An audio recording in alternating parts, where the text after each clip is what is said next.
drummer and instructor at the Girls Rock Colorado camp.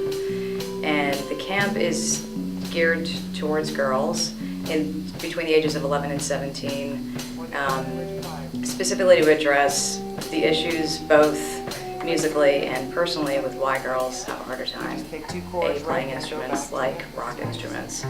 But also sort of, it ends up being a kind of a deeper experience because we end up noticing sort of everything from how they approach the instrument to how they present themselves, how they answer questions, if they volunteer answers, or if they have to be asked and sort of brought out of their shell more, which I think all kids have that in common, but girls specifically, I think, are given messages of being apologetic a lot. So we deal with that. Actually, it was the first sort of rule we had in the camp, was that we didn't want to hear them say I was sorry. There seems to be a pattern where girls will turn 13 and they may have been into music before that, but suddenly at 13 they just stop. And what we're trying to do is to get a dialogue between them, not necessarily completely directing it at that question, but to cultivate a community within them that supports women and girls in rock music being both acceptable and also something that they can cultivate and stay in when they do get to those scary ages. And so this is all about music first and foremost, but it's also, I think, hopefully messages they take from this experience will be more kind of holistic around themselves as girls and women in the world. So then here's the last one. Which one is Paul McCartney? That guy, right next to Ringo. Correct.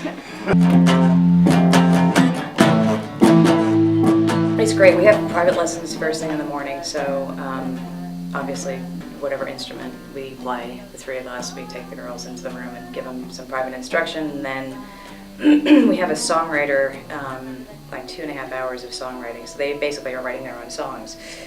And it's been great because we're supporting them and guiding them, and at the same time we want the lyrics and the chord structures and the ideas to come from them. And referring back to what I was just talking about, that can be challenging with girls, so it's about patience as well as pushing and encouraging. This one is A. B is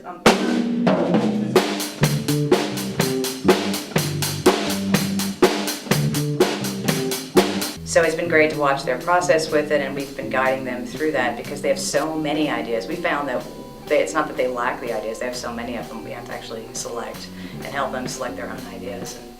And then, you know, usually their ideas, like most of us as musicians too, usually exceed their technical ability.